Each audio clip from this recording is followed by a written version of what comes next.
Hello, xin chào các bạn đã quay trở lại kênh của Nhi Siêu. Hôm nay chúng tôi sẽ cập nhật bài hát Người Da Dài hay nhất. Ca khúc được mang tên Em ơi em yêu ơi em yêu do ca sĩ Sotin trình bày. Xin quý vị và các bạn cùng thưởng thức. Em ơi em yêu ơi em yêu, tới ngày hôm nay anh với em đi chơi. Tới ngày hôm nay anh với em đi chơi thác con chua. Em ơi em ơi, anh muốn kéo em đi rừng núi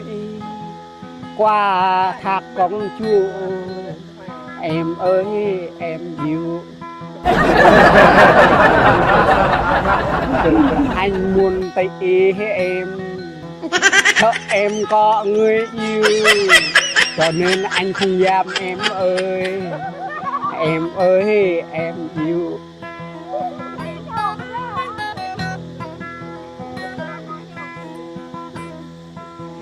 Tới ngày hôm nay chúng ta cũng vui. Em ơi em yêu, ngày anh đi chơi. Thì chúng ta đi về qua nhà quan đi uống trà thưa. Em ơi em yêu, tí anh chờ em qua bom nhấp. Em ơi em yêu.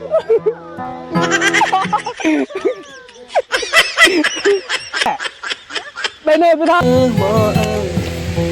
ở chặt buồn ở nhà thôi tươi đang lấy đã là có cái thằng đây của bên ra chàng buồn này buồn mẹ vội lấy khá con có phút soi nơ mò buồn nhỏ lấy chăm con thành về có mừng là mò ơi cái này được nhìn được vậy.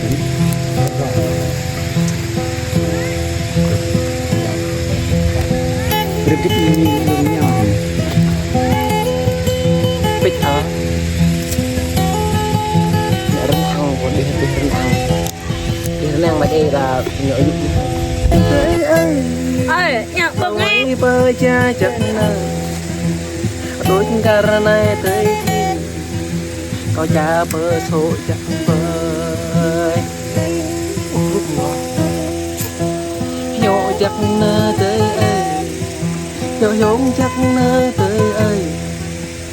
quê là hàng y lá tới tình can lर hay lắm cara chắc nơ tới ơi nhập nhà y là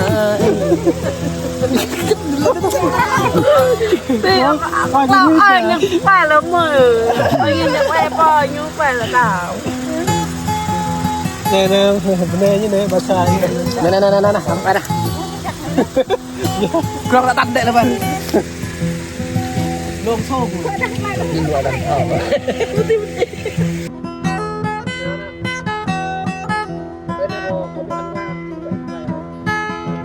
bắt đầu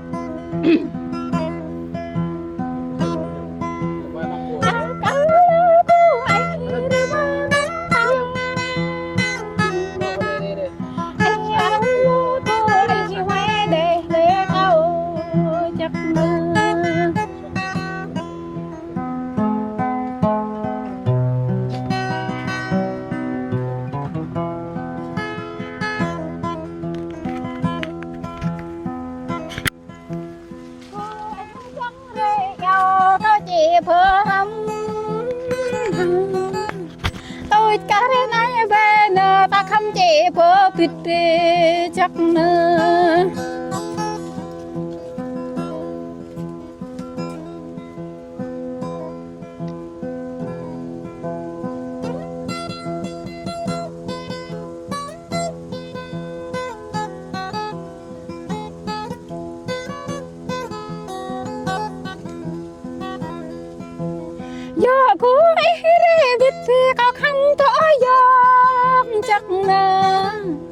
cô ấy rê rê lòng á cầu tôi chạc giấc mơ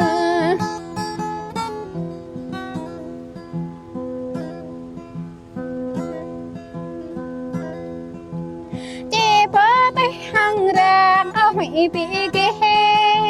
nương hủy có bơ cháy lời chợ cô ấy bị hay chắc ngờ Mấy ở đây thôi lại bị hay cả hin thua bây giờ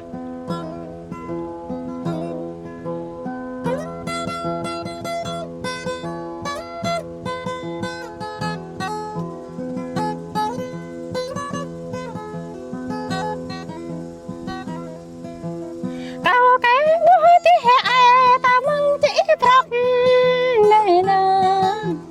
cao cái bố dọc thuê ta mừng chỉ say nè nè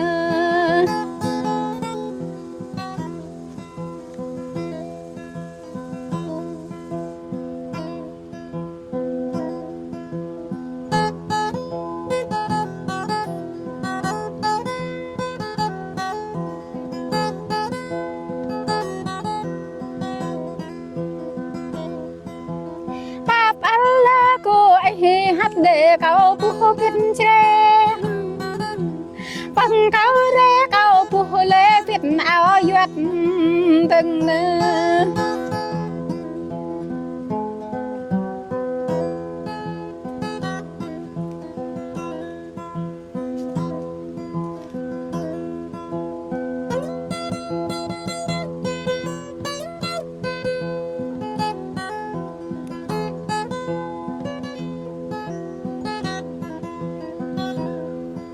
thao khăn lẽ câu bơ bít rõ tôi lá dao bà pre câu bị màu cuối thông cảm bia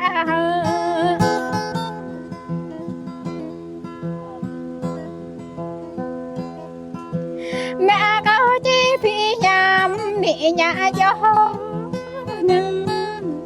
mẹ câu chi giờ sao cuối lối mừng từng hàng bên đi phích phét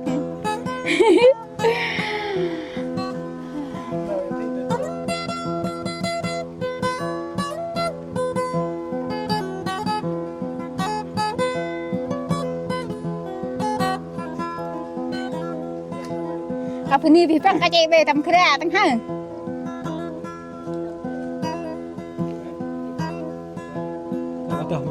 nè nè nè tốt chân mới cắt dỗ dỗ bất vẽ gấp chia sẻ mà người cha già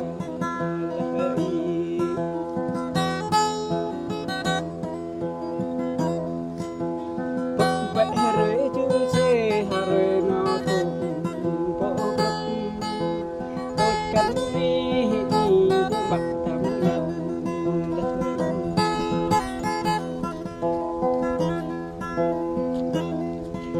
rồi ngất chất ngu y tay câu rú bắt bệnh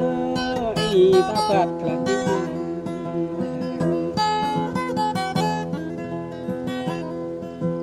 bắt bệnh pin ta là y ta phạt là to ai bên tay ta đang ngồi gần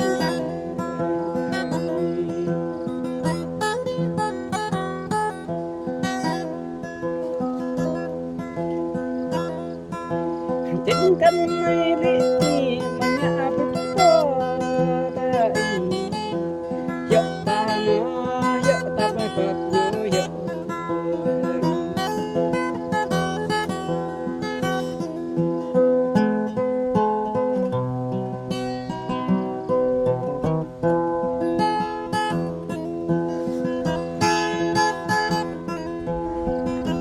ở bên này ta đọc nhạc không khắt khắt rồi đó